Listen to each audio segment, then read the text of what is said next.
찬양하며 예배합니다.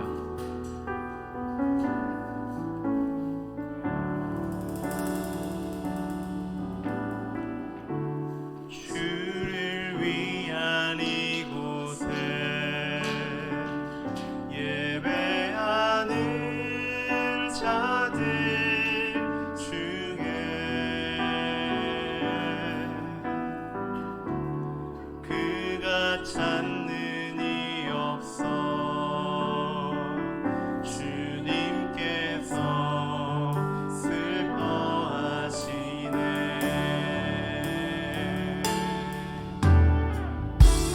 주님이 찾으시는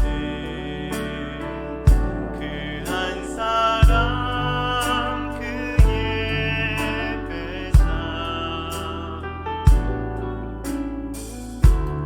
내가 그 사람 되길 간절히 주께 예배하네. 주 은혜로 이곳에 서 있네. 주 임재에 엎드려 절하네. 그 어느 것도 난 필요 없네. 주님만 경배해. 주 은혜로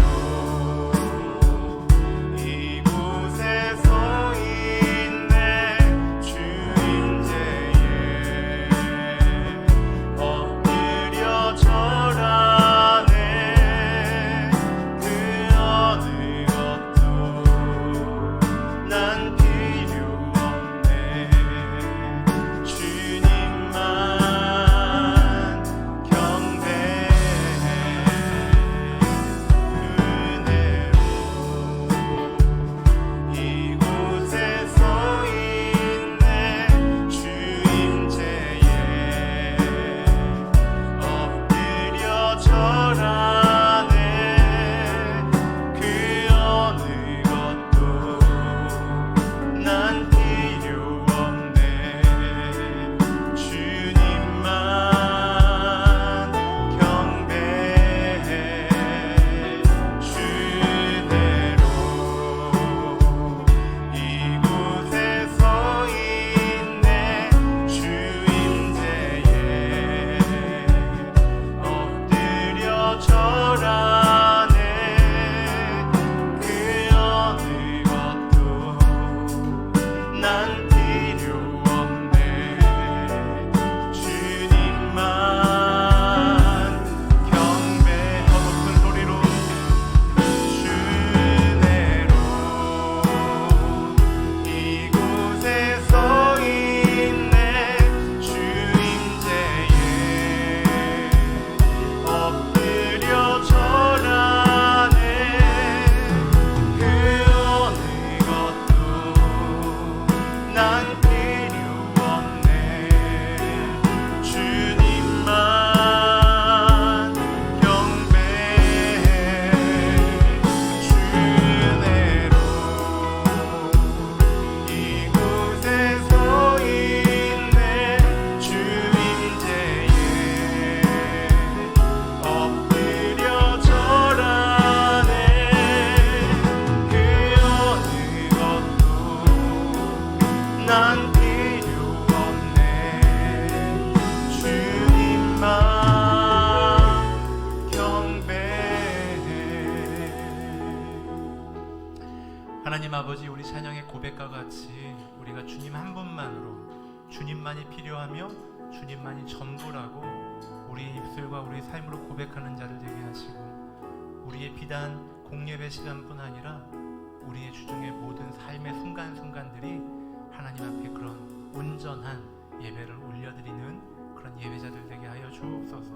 오늘 우리의 고백을, 오늘 우리의 찬양을, 기도를 주께서 기뻐 받아 주옵소서.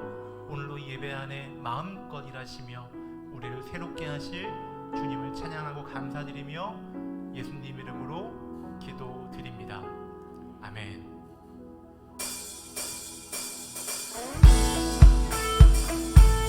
우리 박수하시면서 찬양하실까요?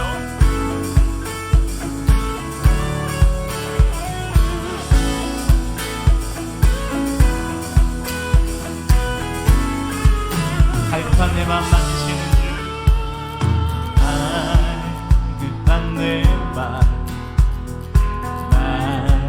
만지시는 주, 사랑과 노래 드리기 원합니다. 주 사랑해요, 주 찬양해요. 고 거룩한 주 날 만져주시니 이전과 같지 않으니 주 사랑해요, 영원히 찬양해 예수. 신령과 진정으로 경배드려요.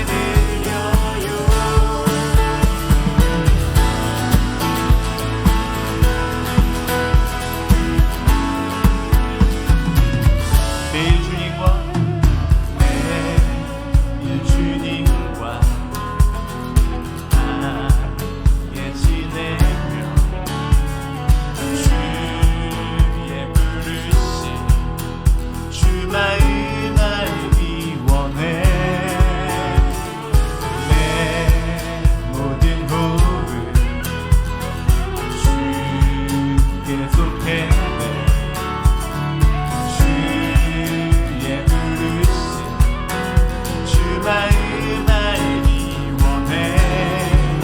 내 생명 주께 쏟겠네.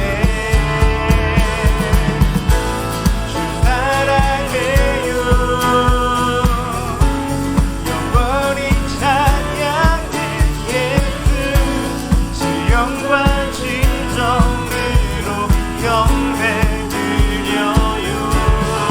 주 사랑해요, 주 사랑해요, 영원히 찬양해 예수. 지영과 진정으로 경배드려요.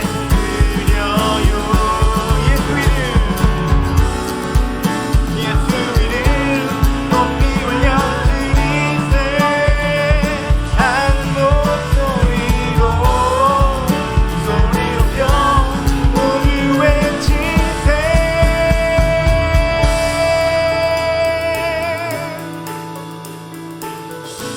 주 사랑해요, 영원히 찬양해 예수. 신령과 진정으로 경배드려요. 주 사랑해요, 주 사랑해요, 영원히 찬양해 예수. 신령과 진정으로 경배드려요. 주 사랑해요, 주 사랑해요, 영원히 찬양해 예수. 신령과 진정으로 경배드려요. 주 사랑해요, 주 사랑해요, 영원히 찬양해 예수. 신령과 진정으로 경배드려요.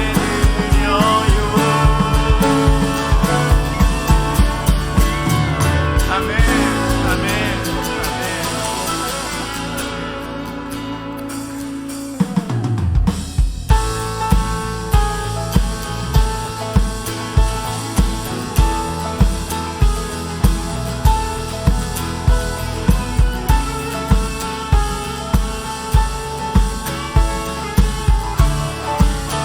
주님의 마음이 있는 곳,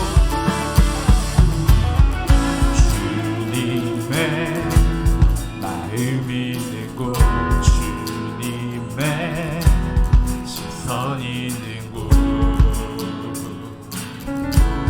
내가 있기 원하네.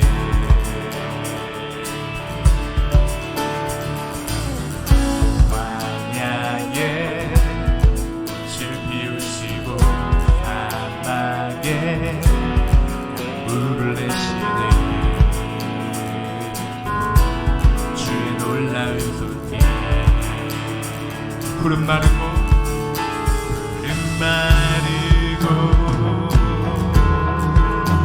진실은 나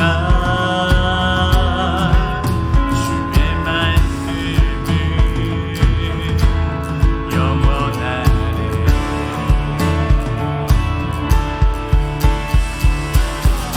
나의 맘 주의 성전이 되어 영원한 주의 말씀을 향해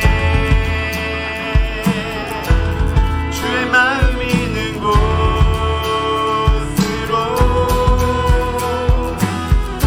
나의 삶 주의 말씀을 따라 이루신 주의 나라를 향해 주의 시선이 있는 곳.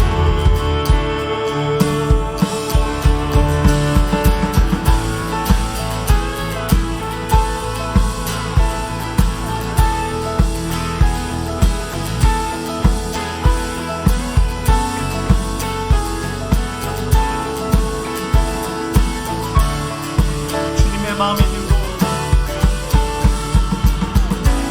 주님의 마음 있는 곳. 주님의 시선 있는 곳. 내가 있기 원하네.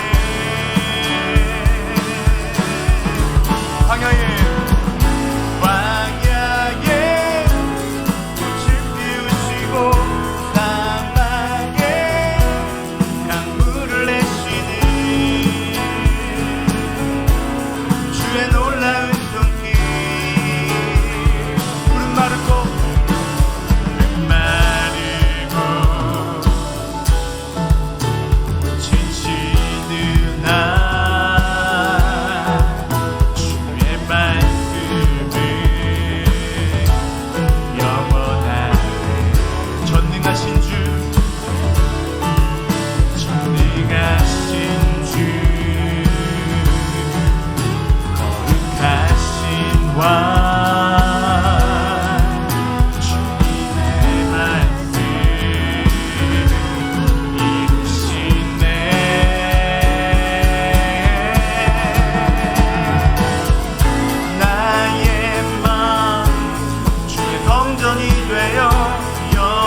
나의 맘 주의 성전이 되어 영원한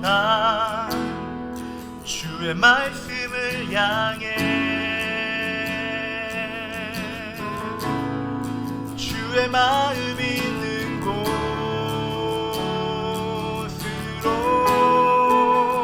나의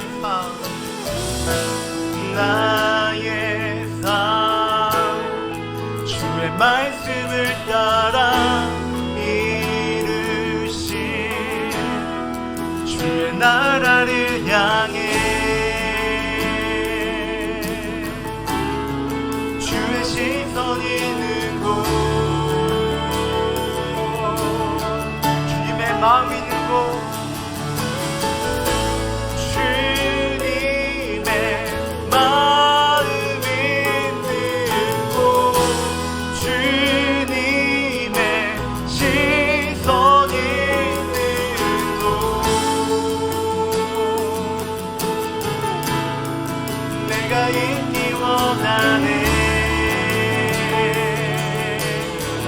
마음 있는 곳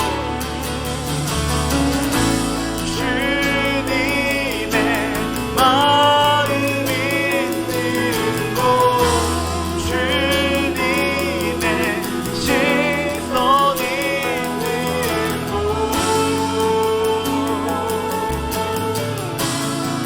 내가 있기 원하네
다시 한번 선포하시면서 모든 이름 위에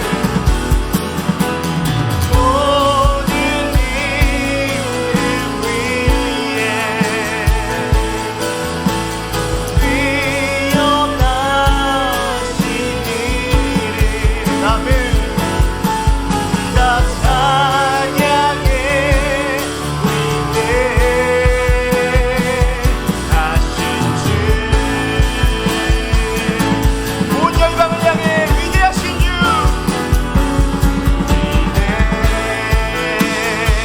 위대하신 주 아멘 찬양의 위대하신 주 알게 되리라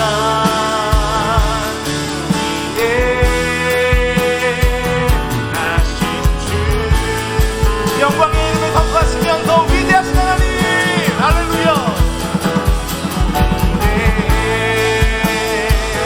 위대하신 주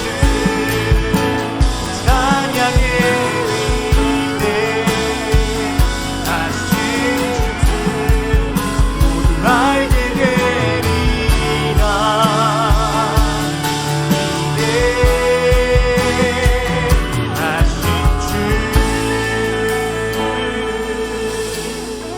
위대하신 주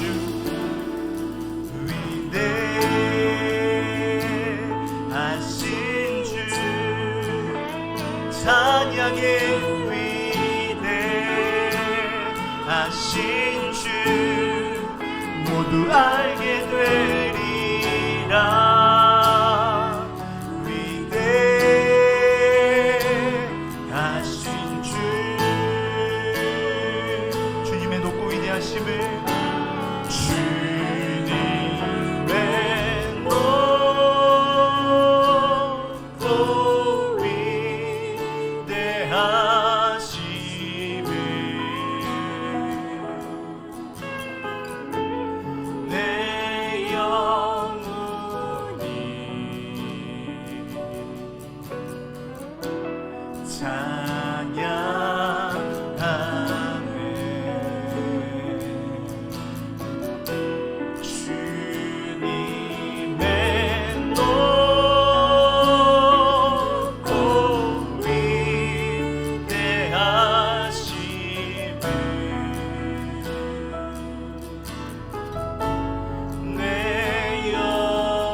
주님만이 높고 위대하신 하나님이십니다.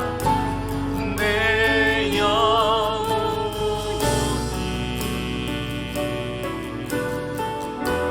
찬양하네. 아멘 아멘. 주님의 높고 위대하심을 내 영혼이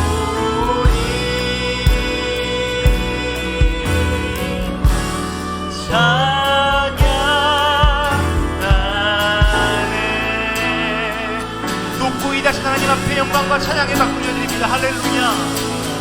하나님만이 찬양받게 합당하십니다. 모든 이름에 뛰어나신 주님의 이름을 찬양합니다. 아멘 아멘 아멘 아멘 아멘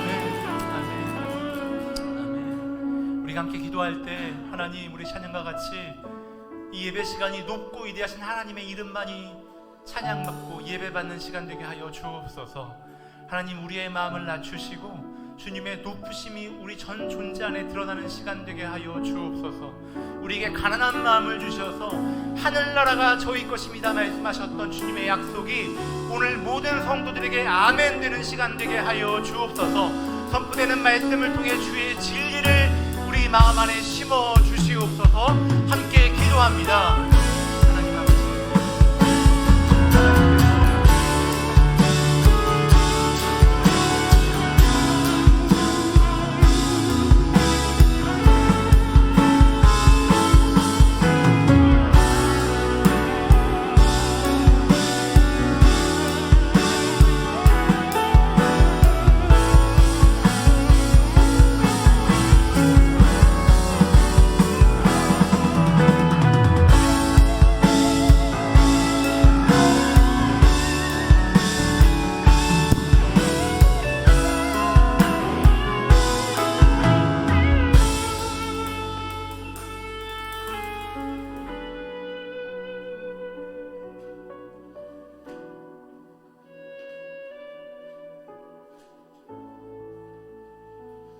하나님 아버지 감사합니다. 코로나가 휩쓸고 지나가도 만물이 다시 소생하며 앞다투어 꽃들이 피어나고 있습니다. 생수의 근원이 되시는 하나님, 저희들 마음에도 생수가 솟아나며 기쁨과 소망이 솟아오르도록 도와주시옵소서. 저희는 비록 베드로처럼 때로는 주님을 모른다고 부인할 수 있는 연약한 자들이오나 주님께서는 나를 사랑하느냐 물으시며 끝까지 사랑으로 구원해 주시고 사명을 주시며 강하게 하여 주심을 감사드립니다. 주님께서는 십자가 처형 전 대제사장 집에 잡혀가실 때도, 빌라도에게 재판 받으실 때도 아무도 비웃지도 무시하지도 않으셨으며 자신을 손으로 치는 하인의 말에도 어찌하여 그러느냐 물어주셨습니다. 저희들도 세상 어느 것도 두려워하지 않으며 멸시하지 않으며 오직 주님이 가신 그 길만을 따르며 주님을 사랑하는 자 되게 하여 주시옵소서. 믿음으로 사는 교회가 오직 주님과 동행하는 공동체가 되게 하여 주시고 한 사람 한 사람 마음에 주만을 따르리라는 믿음이 심겨지게 하여 주옵소서. 담임 목사님께서 영적으로 육적으로 날로 강건해지도록 보살펴 주시옵고 저희들이 목사님 말씀을 들을 때에 예수님께서 친히 일러주시듯 마음 뜨거워지며 말씀을 깨닫게 하여 주시길 간구드립니다. 모든 염려를 주께 맡기고 오직 하나님 나라와 의를 구하며 이 모든 말씀 주 예수 그리스도의 이름으로 기도드렸습니다. 아멘.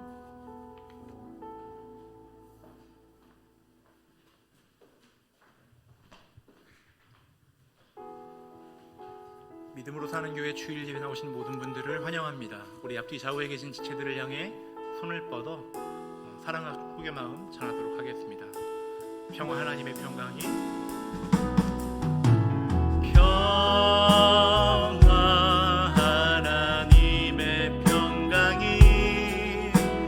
당신의 삶에 넘쳐나기를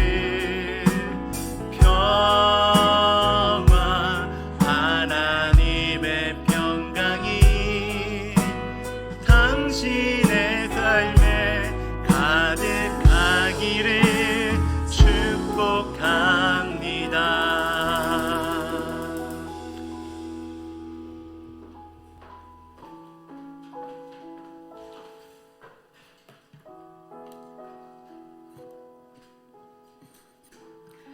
오늘 우리에게 주신 하나님의 말씀은 사도행전 1장 12절에서 26절까지 말씀입니다. 사도행전 1장 12절에서 26절까지 말씀을 저와 여러분이 한 절씩 교독하시고 마지막 절은 합독하시겠습니다. 제자들이 감람원이라 하는 산으로부터 예루살렘에 돌아오니 이 산은 예루살렘에서 가까워 안식일에 가기 알맞은 길이라.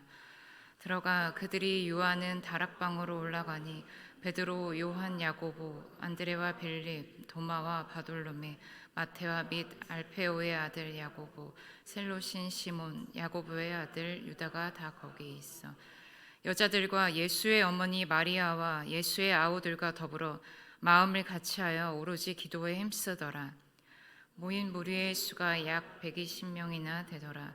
그때 베드로가 그 형제들 가운데 일어서서 이르되, 형제들아, 성령이 다윗의 입을 통하여 예수 잡는 자들의 길잡이가 된 유다를 가리켜 미리 말씀하신 성경이 응하였으니 마땅하도다.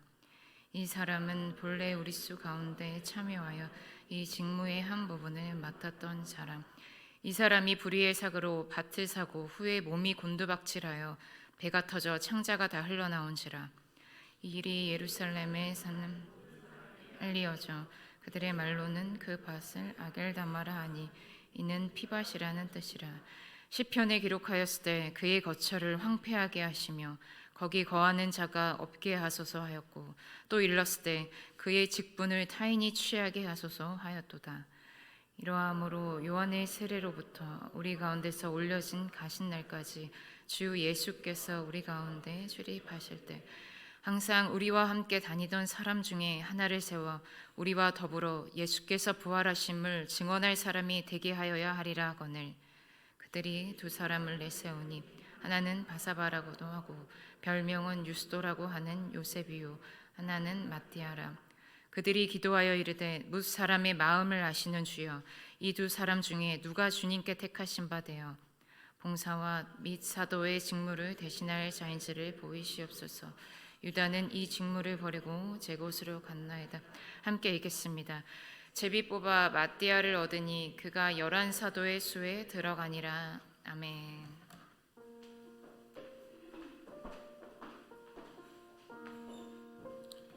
할렐루야. 주일 예배 오신 여러분 주님의 이름으로 축복합니다. 우리 좌우에 있는 분들에게 이렇게 한번 인사했으면 합니다. 주님께서 당신을 사랑하십니다. 주님께서 당신을 사랑하십니다. 아멘.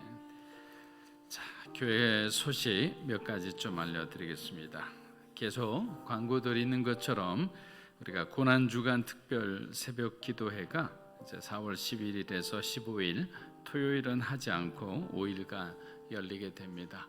여러분 고난주간 동안 여러분 또 다시 한번 여러분의 신앙을 돌아보고 하나님 앞에 귀하게 헌신하는 그런 귀한 시간이 되기를 축복합니다.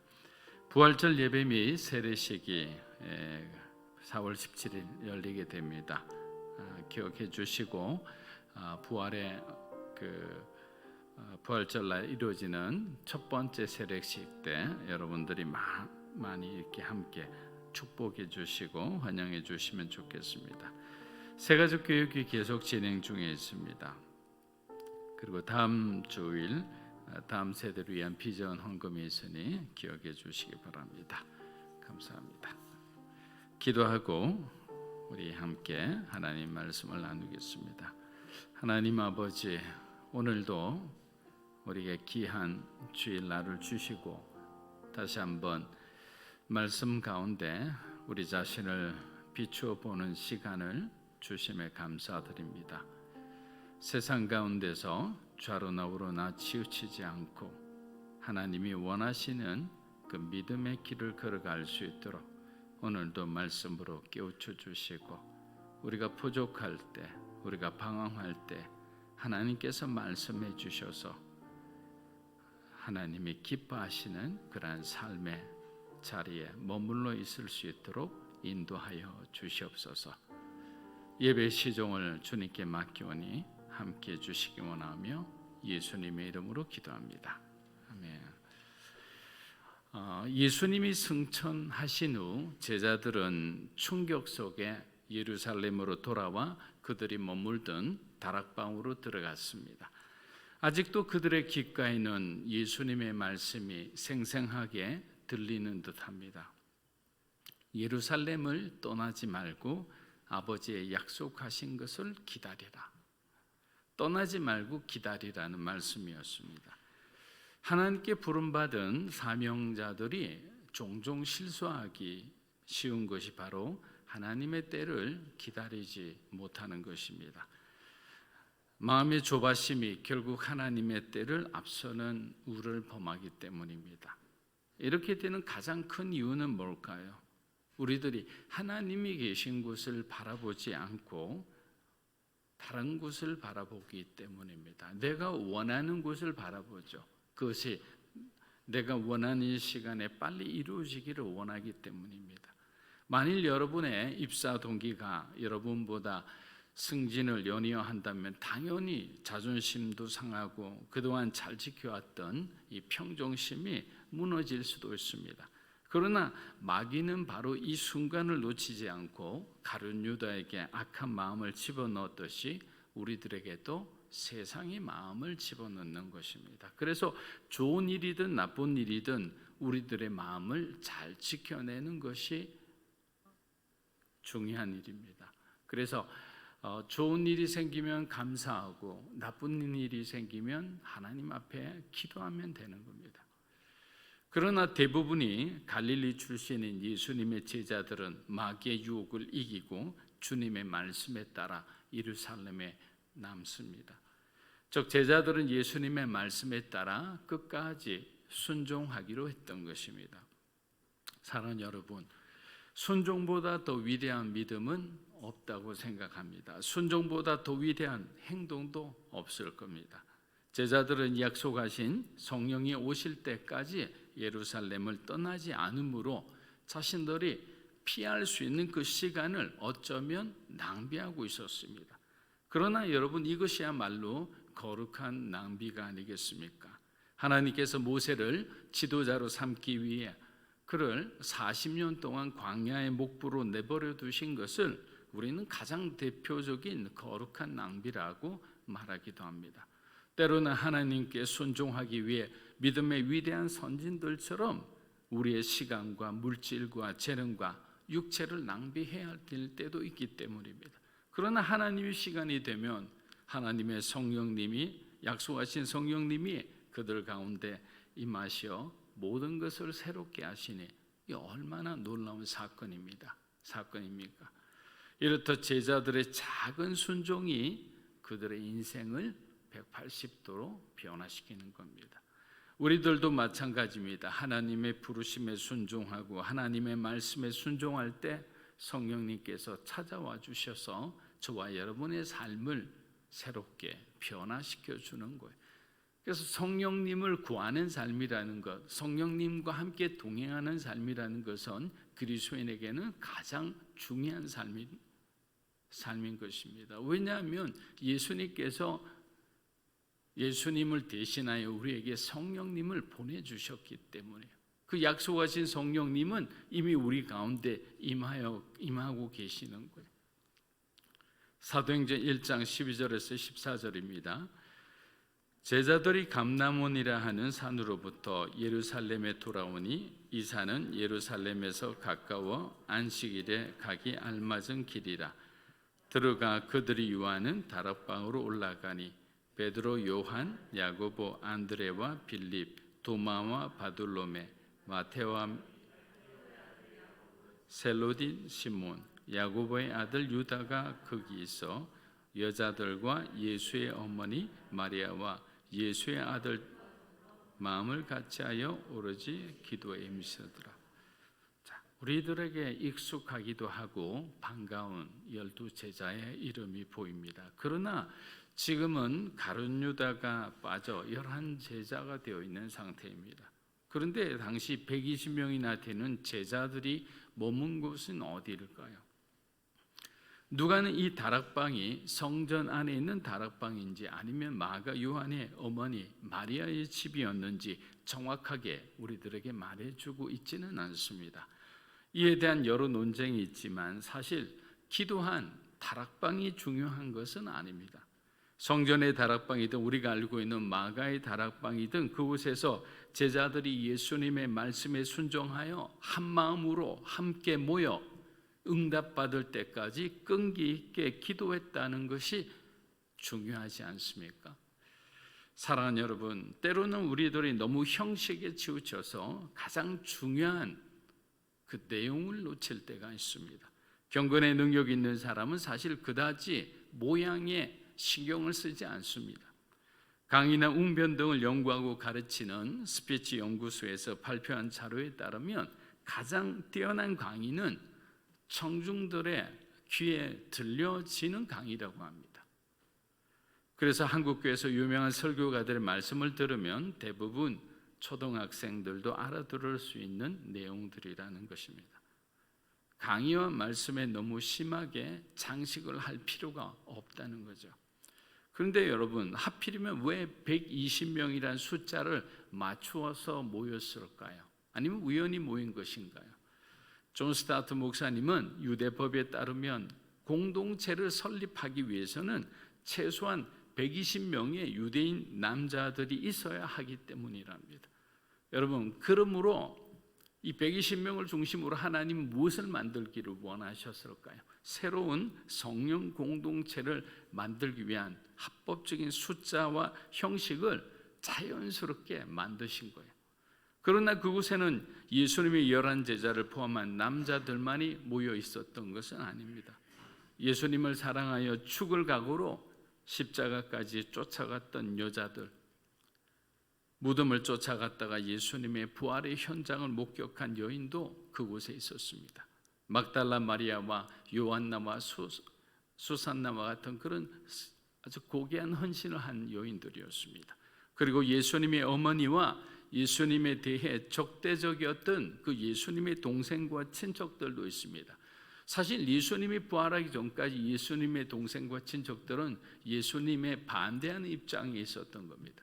모르죠. 그들이 바라바를 외치기까지는 하지 않았지만, 하지만 예수님의 말씀과 예수님이 하시는 그 모든 것에 대해서 유대인적 관점에서 바라보았기 때문에 서로가 적대시하는 그런 상황이 있었습니다. 물론 예수님은 적대시 않았지만 그들은 예수님을 미워했죠.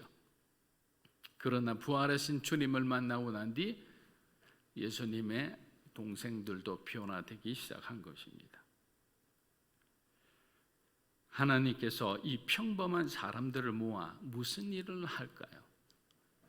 여러분, 하나님의 주특기는 평범한 사람을 만나 그들을 변화시켜서 이 세상에 가장 필요한 사람들, 특별한 사람들, 비범한 사람들을 만들어 가신다는 거예요. 하나님께서 이곳에 계신 여러분들을 하나님이 정말 쓰시기 아주 중요한 곳에 쓰시는 그런 특별한 사람으로 만들어 가실 것을 믿습니다. 저는 마가의 다락방이 마치 아둘람 동굴에 모인 사람들 같은 느낌이 듭니다.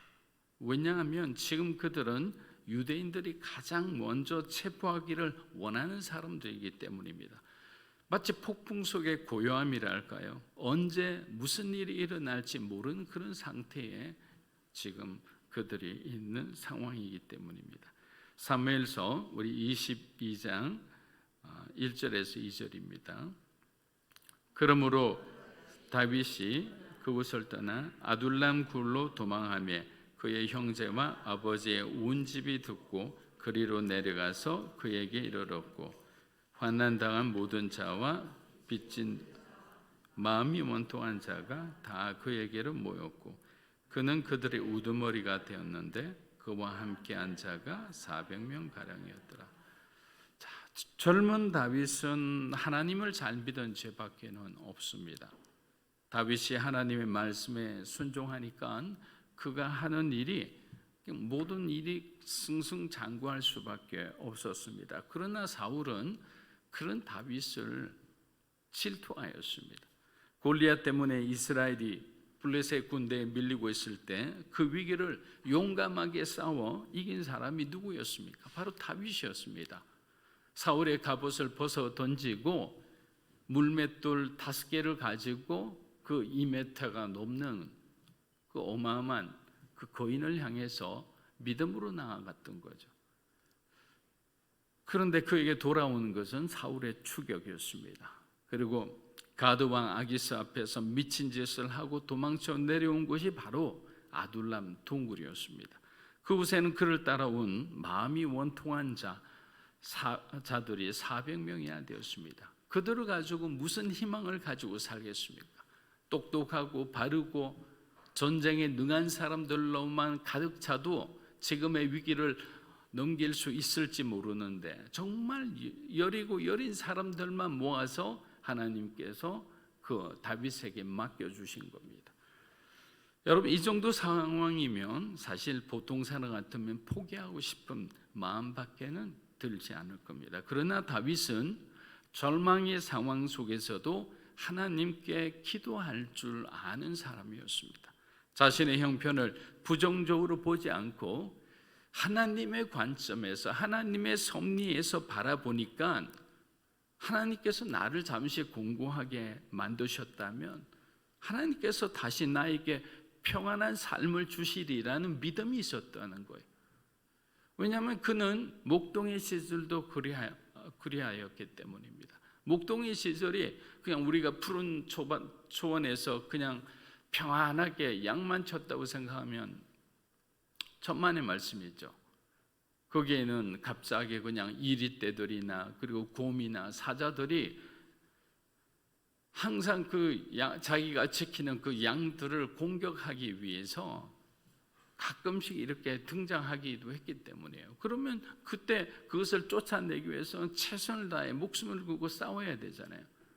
그 시간은 그에게는 어두운 시간이죠. 불안한 시간이죠. 여러 가지 그런 어떤 우리가 상상하지 못한 그런 시간을 다 겪었던 다윗이었기 때문에 하나님에 대한 그 신뢰가 자신이 겪고 있는 환경에 따라 흔들리지 않았다는 것이 중요한 거예요. 여러분들이나 저나 우리는 환경에 따라 자주 막 흔들리는 그런 연약한 사람들이에요. 때로는 우리의 믿음조차도 흔들리게 되는 거예요. 왜 하나님께서는 이런 질문을 많이 하는 거예요? 그런 어떤 질문을 우리가 이제는 딛고 일어서기 위해서는 그냥 하나님 앞에 감사하는 것이 중요한 거죠. 하나님 감사합니다. 내가 지금 겪고 있는 이 어려움과 이 고통이 지금은 힘들고 어렵지만 하나님께서 계획하신 무엇인가가 있으리라 저는 믿습니다. 그것을 깨닫게 해주십시오. 그리고 그 깨달은 그 길로 힘들지만 주님 의지해서 제가 믿음으로 걸어가겠습니다. 부정적인 어떤 상황을 부정적으로 보지 않고 믿음으로 바라보니까 오히려 새로운 희망과 소망이 솟아난 겁니다. 그것이 다윗이 가진 가장 큰 장점이었죠.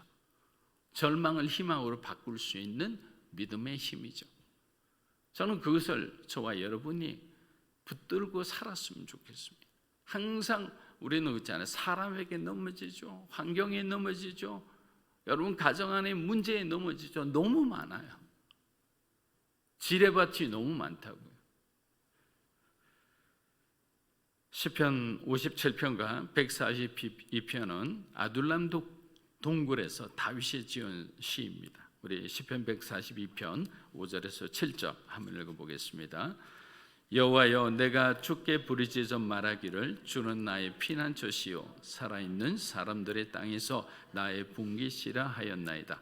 나의 부르짖음을 들으소서. 나는 심히 비천하니이다. 나를 핍박하는 자들에게서 나를 건지소서. 그들은 나보다 강하니이다. 내 영혼을 옥에서 이끌어내사 주의 이름을 감사하게 하소서.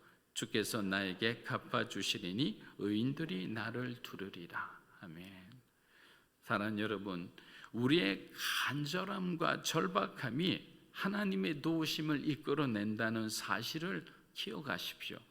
같은 믿음이라도 누가 더 간절한가를 보시는 거예요.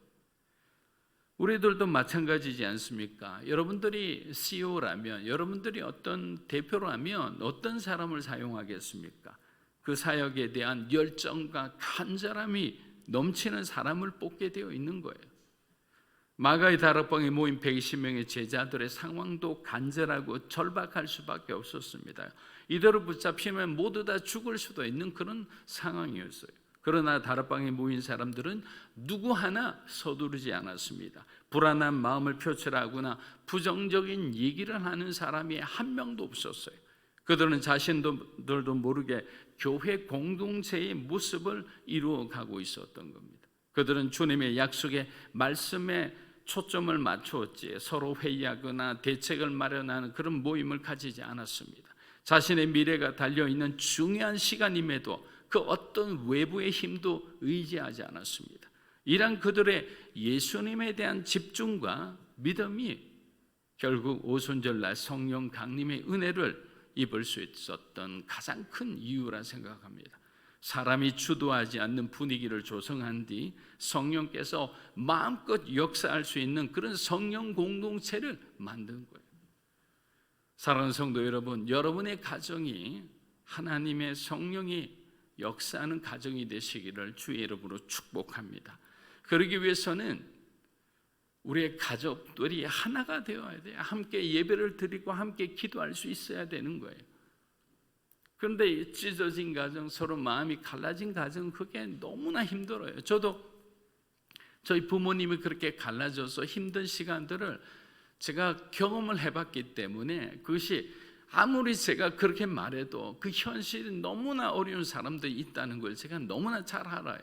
그렇지만 그것을 포기하지 말고 하나님께 그러한 상황을 여러분들이 고백하라는 거예요. 하나님, 이런 상황인데 하나님의 말씀대로 하고 싶지만 어떻게 제가 알 수 있겠습니까? 하나님 우리 어머니의 마음을 변화시켜 주시고 우리 아버지의 마음을 변화시켜 주셔서 우리 가정이 믿음의 가정이 되게 하여 주시옵소서라고 여러분들이 눈물로 기도할 때 하나님은 여러분의 기도를 들어주시리라 믿습니다. 하나님은 불가능한 게 없어요. 그런데 우리가 엉뚱한 것을 구하는 것도 아니고 하나님이 기뻐하시는 그 믿음의 가정을 만들기 위해서 우리가 그렇게 간절히 간구하는데 하나님이 왜 안 들어주시겠습니까? 포기하지 마십시오. 교회도 마찬가지입니다. 교회처럼 은혜로우며 힘든 곳도 없죠. 교회와 성도들이 한눈을 파는 순간, 다른 곳을 보는 순간 모든 것이 복잡해지기 때문입니다.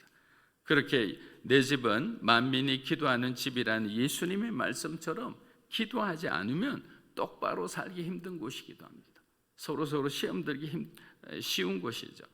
사람들 이런저런 말이 풍성한 곳이 되면 안 되는 거예요. 성도들의 기도와 말씀 소리가 하나님의 교회를 덮어야 되는 거예요. 그래서 기도 소리와 말씀 소리, 그 믿음에 의해 이끌림 받는 교회가 되어야 되는 거예요. 그것이 바로 건강한 교회죠. 하나님이 쓰시는 교회인 거예요. 사도행전 1장 15절에서 17절입니다. 모인 무리의 수가 약 120명 되더라. 그때 베드로가 그 형제들 가운데 일어서서 이르되 형제들아, 성령이 다윗의 입을 통하여 예수 잡는 자들의 길잡이가 된 유다를 가리켜 미리 말씀하신 성경이 응하였으니 이 사람은 본래 우리 수 가운데 참여하여 이 직무의 한 부분을 맡았던 자라.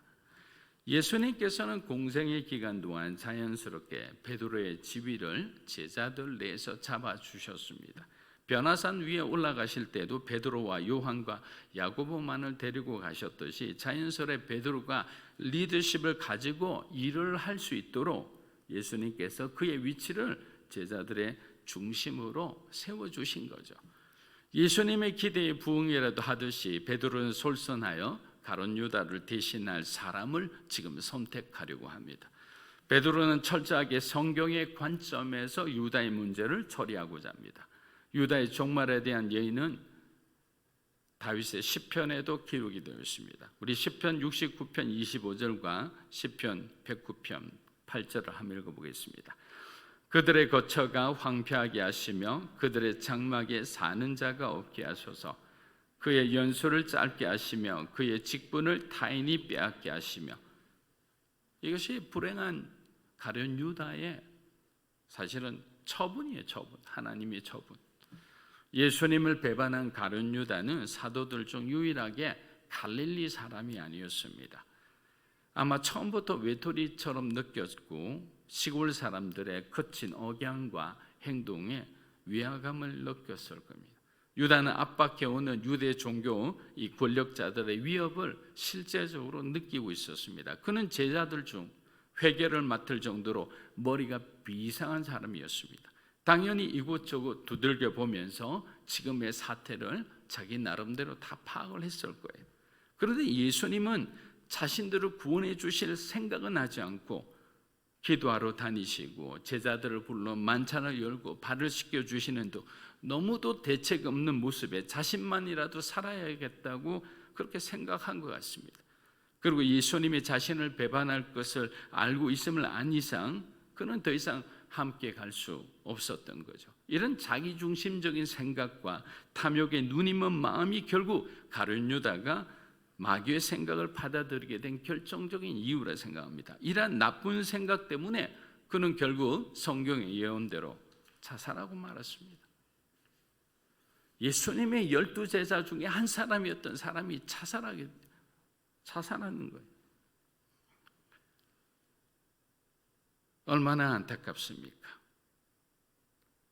사랑하는 여러분, 마귀가 삼킬 자를 이리저리 찾아다니고 있는데 만약에 우리들도 말씀도 읽지 않고 기도도 하지 않고 예배조차 제대로 드리지 않고 있다면 마귀는 여러분을 만났을 때 정말 땡큐할 거예요. 환영할 거예요. 얼마든지 공격할 수 있으니까. 공격하는 대로 넘어지니까. 그렇기 때문에 우리도 깨어 있어야 되는 거예요. 말씀으로 채워야 되는 거예요. 여러분의 삶을 기도로 채워야 되는 거예요. 기도한 말씀으로 채워진 정말 아주 든든한 강하고 견고한 사람이 되어야 사단 마귀가 돌아다니나고도 저 사람은 건드리면 안 돼. 우리가 오히려 더 힘들어져. 이런 사람이 되어야 되지 않겠어요? 여러분 다 마귀가 기피하는 사람이 되기를 주의 이름으로 축복합니다. 그래서 정신 차리고 있어야 우리가 가룟 유다처럼 되지 않고 성령의 은혜를 받을 수 있는 것입니다. 그렇지 않으면 예수를 믿으나 우울한 인생이 되는 거예요. 여러분 이것처럼 정말 억울한 인생이 없을 거예요. 예수 믿으면서 우울한 거예요. 여러분의 삶에 혹시 빛보다 어둠이 많다면 그것은 뭔가 문제가 있는 거예요. 자신의 잘못을 깨닫지 못하고 다른 사람에게 전가하면 이런 상황은 더 안 좋아지는 거예요. 사랑하는 여러분, 회개하고 돌이켜야 우리가 살아날 수 있는 거예요. 하나님의 은혜는 회개하고 돌이키는 자들에게 주어지기 때문이에요. 돌이킨다는 말, 회개한다는 말은 무슨 말입니까? 돌아선다는 말이잖아요. 이제 그 죄와 이제는 더 이상 관계 없는 삶을 살아가는 거예요. 끊어낸다는 거잖아요. 사도행전 1장 21에서 23절입니다. 이러함으로 요한의 세례로부터 우리 가운데서 올려져 가신 날까지 주 예수께서 우리 가운데 출입하실 때 항상 우리와 함께 다니던 사람 중에 하나를 세워 우리와 더불어 예수께서 부활하심을 증언할 사람이 되게 하여야 하리라. 그들이 두 사람을 세우니 하나는 바사바라고도 하고 별명은 요셉이요 하나는 마띠아라. 하나님은 가룟 유다 대신 세 사람을 뽑을 기준을 제시해 주셨습니다. 사도의 자격에는 두 가지가 있었는데 첫째는 요한의 세례로부터 예수님이 승천할 때까지 다른 사도들과 늘 함께 있었던 사람이어야 된다. 자, 이 말은 쉽게 말하면 그리스도의 영성을 지닌 사람이어야 된다라는 거예요. 주님의 인간성과 주님의 가정생활, 인간관계를 다 알고 같이 먹고 자면서 함께 사역해 본 경험이 있는 사람이어야 사도가 될 자격이 있다는 거예요. 주님의 아시는 그 모든 모습, 말씀을 이해하는 사람이어야 사도가 될 수 있는 거예요. 그렇지 못하고 예수님을 이해하지 못하는 사람이 어떻게 사도가 될 수 있습니까? 말이 안 되죠. 사도라는 주님의 제자가 되는 것인데. 두 번째 조건은 부활의 증인과 승천의 목격자가 되어야 된다. 부활의 증인과 승천의 목격자가 되어야 된다. 자, 예수님의 제자가 될 조건은 뭐 학력이 높거나 집안이 부유하거나 권세가 높은 자가 절대로 아닙니다. 앞으로 치열한 이단과의 전쟁에서 초대교회가 흔들리지 않는 굳건한 믿음을 가지기 위해서는 이 사도들이 복음을 선포하고 교회를 위로하고 견고하게 세워야 하는 거예요. 그런데 먼저 자기 자신이 예수님의 부활과 재림에 대한 확고한 믿음이 없다면 흔들릴 수밖에 없는 거예요. 내가 경험하고 내가 본 그 주님이 없다면, 내 마음에 각인되고 내 마음에 새겨져 있지 않으면 우리는 그런 상황이 올 때마다 지금처럼 흔들리고 다른 생각하고 딴 마음 품고 나아가는 거예요. 그렇게 되면 어떻게 됩니까? 지도자인데, 일반 제자도 아니고 사도인데, 교회를 세우는 사람들인데, 하나님 나라를 만들어 나가는 사람들인데 말이 되지 않죠. 그러니까 부활과 이 승천을 목격한 자야 된다. 여러분 마음에 예수님의 부활이 여러분 믿음 가운데 새겨져 있습니까? 부활이 새겨져 있으면 우리는 다 반드시 주님을 향한 주님의 재림을 바라보고 살아갈 수밖에 없어요. 그 재림의 소망을 갖고 살아간다는 것은 오늘을 살아가되 그날을 바라보고 사는 거잖아요. 그리고 우리가 이 땅에서 살아가는 삶이 아니라 주님의 나라 천국에 들어가서 우리가 어떻게 살아갈 것을 기대하며 살아가는 것이기 때문에 지금 오늘 이 순간은 내가 손해보고 내 것이 뭔가 이렇게 비워지고 이런 것은 아무것도 아니라는 거예요. 천국에 어떻게 보화가 가득 쌓여질까? 그것이 무엇일까? 어떻게 하면 그렇게 될까? 이 관점이 바뀌는 거예요. 부자 청년하고 이런 거 완전히 다른 거예요.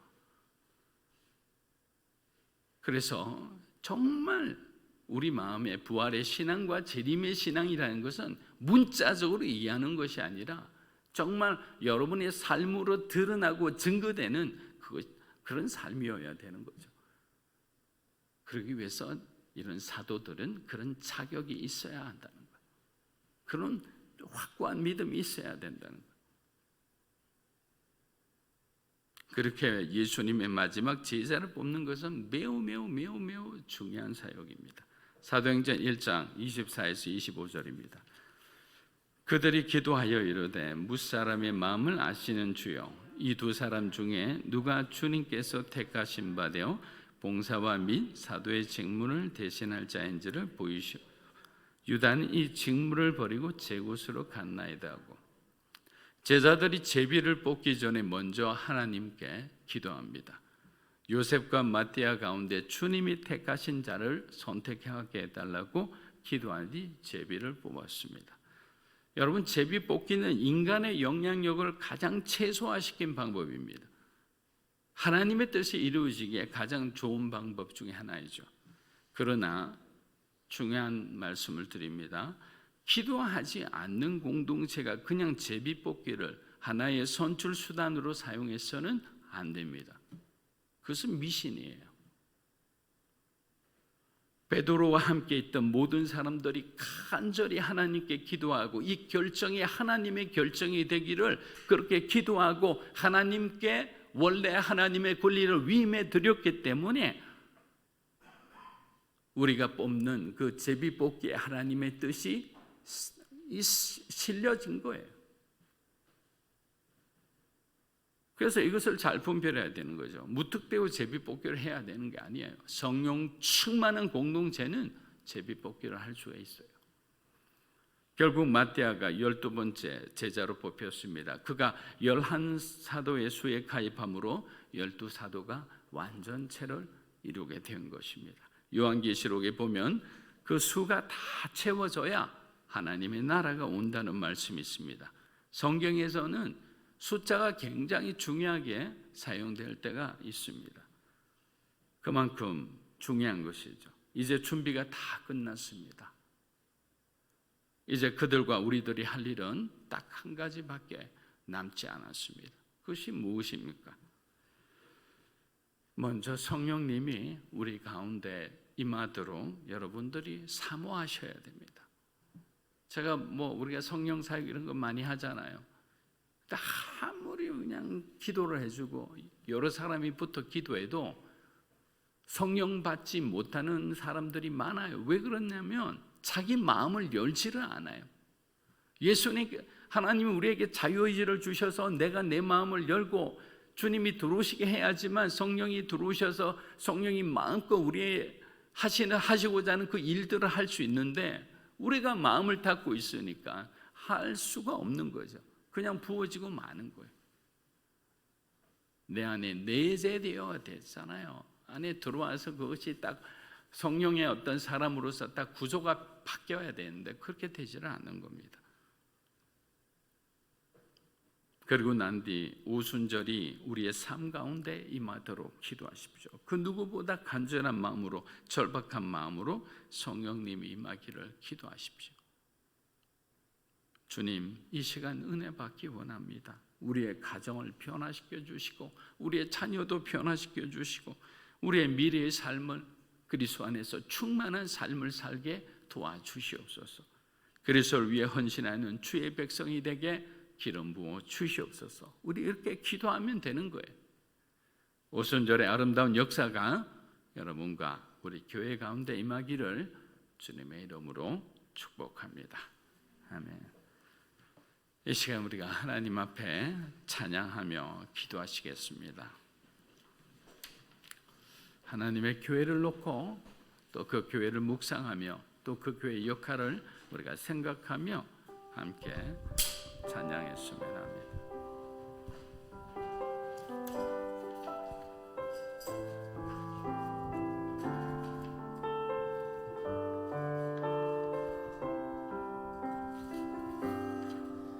우리에겐 소원이 하나 있네.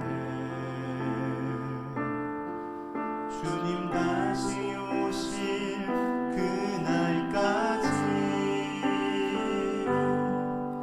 우리 가슴에 새긴 주의 십자가 사랑 나의 교회를 사랑케 주의 교회를 향한 우리 마음 희생과 포기와 가난과 고난 하물며 죽음조차 우릴 막을 수 없네. 우리 교회는 이 땅에 임한 교회되게 예배되게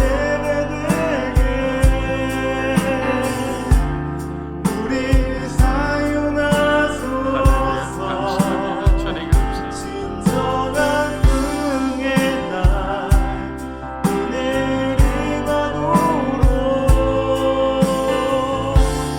우리 사용하소서.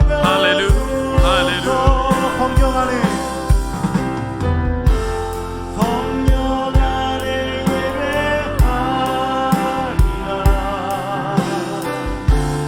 자유의 마음으로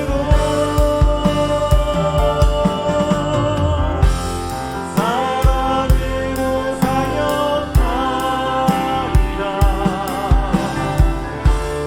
교회는 생명이니 할렐루야.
이 시간 우리가 함께 기도하며 나아갑니다. 성령의 역사가 우리 가운데 임하기를 기도했으면 합니다. 여러분의 마음을 열고 하나님 앞에 기도했으면 합니다. 우리가 앞서 선포한 그대로 이 시간 기도합니다. 하나님, 우리의 가정을 변화시켜 주십시오. 우리의 자녀를 보호하여 주시옵고 우리들의 미래의 삶이 하나님 뜻에 합당한 삶이 되게 도와주시옵소서. 주님을 위해 헌신하는 주의 백성으로 살아가게 성령 하나님 기름 부어 주시옵소서. 이 시간 하나님 앞에 기도하며 나갑니다. 살아계신 아버지 하나님, 주님 앞에 감사드립니다. 성령의 역사가 우리 가운데 임하게 하여 주시옵소서. 성령의 역사가 우리 가정을 변화시키게 하여 주시옵소서. 성령의 역사가 우리의 자녀를 하나님의 뜻 가운데 보호하여 주시고 그들이 주님의 뜻 가운데 살아갈 수 있도록 그들의 미래의 삶을 하나님 도와주시곤 합니다. 성령으로 기름 부어주시곤 합니다. 우리의 영혼이 하나님 새롭게 변화되기 원합니다. 그리스도를 위해 헌신하는 주님의 백성이 되기 원합니다. 우리 입술 가운데 복음의 입술을 주시고 우리가 전하는 말씀이 하나님 아버지 정말 영혼을 구원하는 구원의 말씀이 되고 생명을 전하는 주님의 말씀이 되게 하여 주시기 바랍니다. 할렐루야, 할렐루야, 할렐루야 할렐루야 마마 샬랄리케르 마리아리 예수 그리스도의 능력에 임하게 하여 주시옵소서. 하나님 감사합니다. 성령으로 충만하기 원합니다. 우리 마음이 충만하기 원합니다. 하나님에게 주시는 기쁨으로 충만하기 원합니다. 할렐루야. 하나님 이 시간 교회를 놓고 기도합니다. 성령으로 충만한 교회가 되기 원합니다. 주님을 향한 기도의 소리가 끊이지 않는 교회가 되게 하여 주시옵소서. 믿음으로 사는 교회가 믿지 않는 자들을 구원하기 위해 달려가는, 전도하고 선교하는 구령의 열정으로 충만한 하나님의 교회가 되기 원합니다. 주님의 교회 가운데 하나님의 거룩한 사랑이 함께할 수 있도록 이 시간 우리 교회를 놓고 간절히 기도하며 나갑니다. 하나님 아버지, 믿음으로 사는 교회를 놓고 기도합니다. 주님의 성령으로 충만한, 성령의 세위를 받고 성령의 인도함에 따라 살아가는 하나님의 교회가 되게 하여 주시옵소서. 주님을 향한 기도의 소리가 끊이지 않는 말씀 가운데 견고하게 서 있는 주님의 교회가 되게 하여 주시옵소서. 믿지 않는 자들을 구원하기 위해 달려가는, 전도하고 선교하는 구령의 열정으로 충만한, 하나님이 기뻐하시는 전도하고 선교하는 교회가 되기 원합니다. 할렐루야. 때를 얻든지 못 얻든지 주의 복음을 들고 살게 하여 주시옵소서. 할렐루야. 할렐루야. 주님의 능력이 임하게 하여 주시옵소서. 주님의 신뢰의 말씀이 전해지시옵소서. 예배 가운데 하나님의 놀라운 은혜가 임하게 하시옵소서. 주님 감사합니다.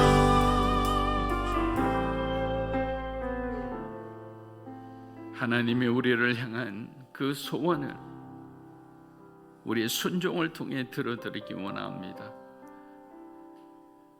주님의 교회가 더욱더 믿음 가운데 주님의 꿈과 비전을 품고 성장하는, 그리고 성숙하는 교회가 되게 축복하여 주시고, 살아가는 우리 성도들 한 분 한 분의 삶 가운데 가정 예배로부터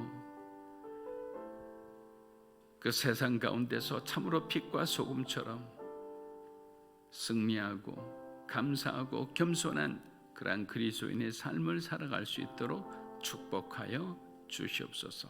흔들리지 않는 믿음을 갖고 승리하는 그러한 성도들이 되기를 축복하며 예수님의 이름으로 기도합니다. 아멘. 자, 이 시간에 일어서서 우리 하나님 앞에 봉헌하겠습니다.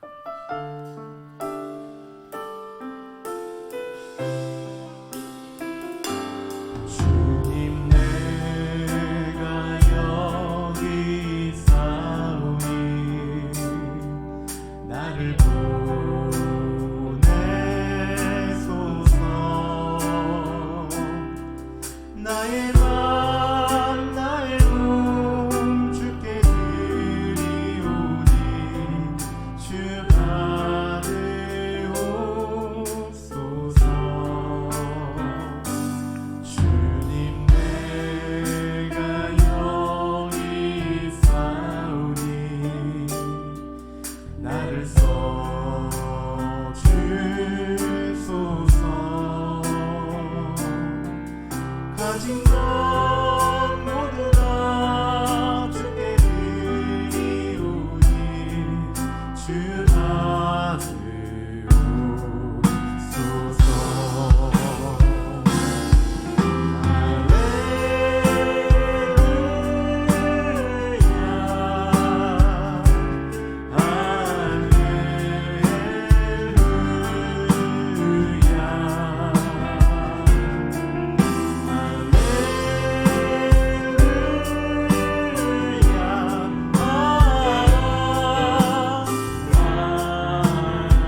하나님 아버지 감사합니다.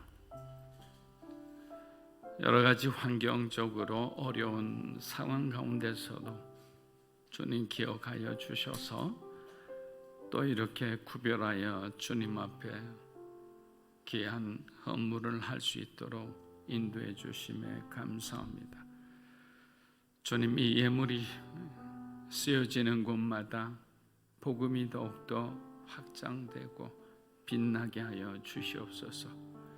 어렵고 힘든 사람들의 삶 가운데는 하나님께서 그들의 삶의 환경을 하나님 이제는 풀어주시고 주님께 마음껏 드릴 수 있는 그러한 삶으로 변화시켜 주시옵소서.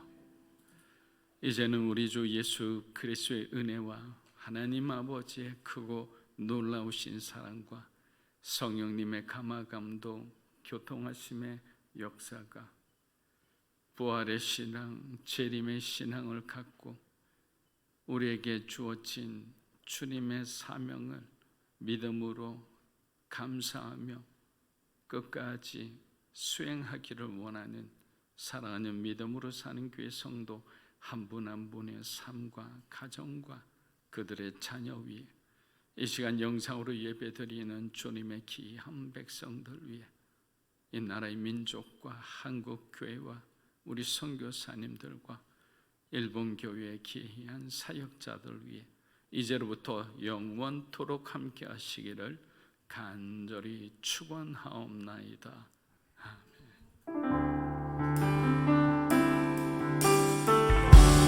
사랑의 진주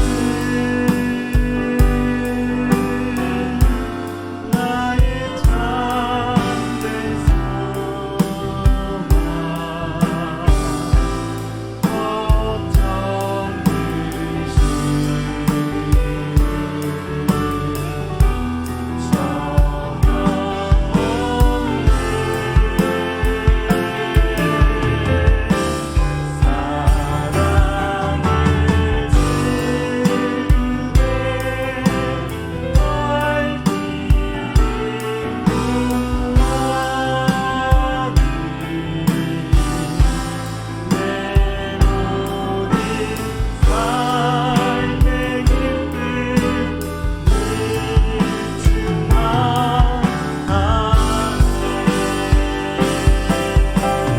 하나님 앞에 큰 감사의 박수 드립니다.